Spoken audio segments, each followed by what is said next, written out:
Chers amis, vous savez que lorsque je rentre chez moi, au Vietnam, c'est une grande joie pour moi de retrouver ma famille, mes amis, les plats que j'aime aussi. Je pense que ceux qui vivent à l'étranger peuvent comprendre ce sentiment. C'est aussi aujourd'hui une grande joie pour moi de vous retrouver à Lambesc, le lieu où ma vocation a grandi.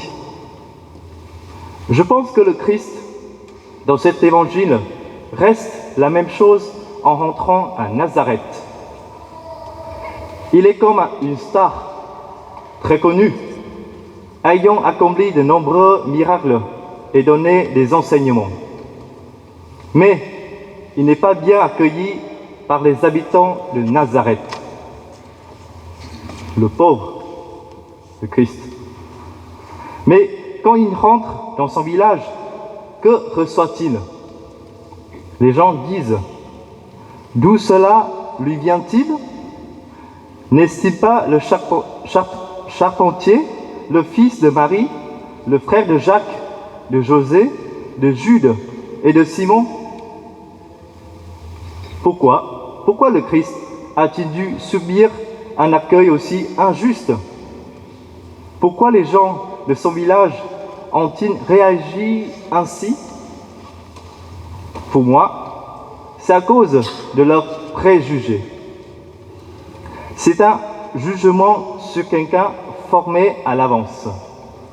Les habitants de Nazareth n'ont pas accepté Dieu tel qu'il est. Pour eux, le Christ est toujours le charpentier et le fils de Marie. Ils ont des préjugés figés qui les empêchent de reconnaître sa véritable nature. Leurs préjugés entravent la grâce qui pourrait les toucher.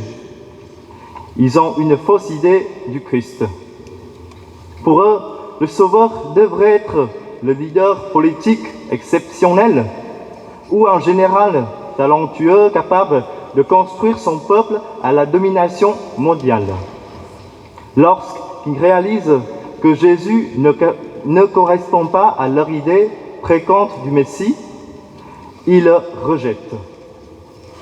Par conséquent, pour eux, Jésus ne peut pas être le Messie, le Sauveur. Aujourd'hui, nous ne pouvons pas reprocher à la foule de Nazareth leur comportement, car nous pouvons être coupables de mêmes erreurs. Je vous donne une image. Avant, vous m'avez connu comme un jeune qui parlait un peu le français, qui venait d'arriver en France. Et maintenant, regardez, je suis beau, n'est-ce pas? Je suis toujours Thomas, mais grâce à Dieu, je suis ordonné. Peut-être à cause d'un préjugé, on peut dire que Thomas n'est encore jeune, j'espère qu'il pourra tenir ses engagements. Sinon, on peut demander comment appeler Thomas. Là, j'ai eu beaucoup les cas. Alors, père, monsieur l'abbé, frère, il faut tutoyer, il faut voyer. Vous voyez, si nous laissons les préjugés prendre le dessus, nous ne verrons pas les forces et les possibilités des autres.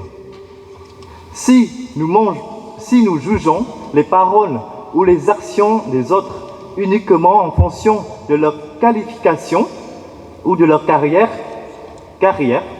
nous laissons les préjugés influencer notre jugement. D'une certaine manière, les habitants de Nazareth nous ressemblent, car nous avons tous un petit Nazareth dans notre cœur.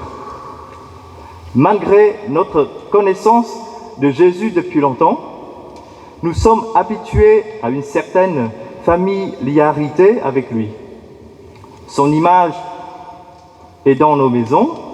Nous pensons à lui avant le repas, nous allons à la messe, à la prière, etc.